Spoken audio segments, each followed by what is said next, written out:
പോളീസാണ് മക്കളെ. നിങ്ങൾ എന്തായാലും നിങ്ങൾ ട്രൈ ചെയ്യണം. ട്രൈ ചെയ്തിട്ട് ഫീഡ്ബാക്ക് എന്തായാലും അറിയിക്കുകയും വേണം. ഇടില്ലനാ ഒരു രക്ഷയില്ല, മസ്റ്റ് ട്രൈ. ലസ്സി എങ്ങനെയുണ്ട്?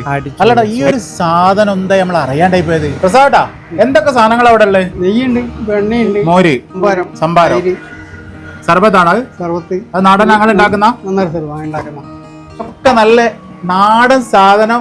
പ്രസാദേട്ടൻ ഇവിടെ തന്നെ സാധനം സെറ്റ് ചെയ്യാൻ ചൂടത്ത് ഈ ഒരു ഗ്ലാസ് ലസ്സി ഞാൻ കഴിച്ചു കഴിഞ്ഞാൽ മകളെ നിങ്ങളെല്ലാ ക്ഷീണവും അങ്ങ് പോട്ടോ.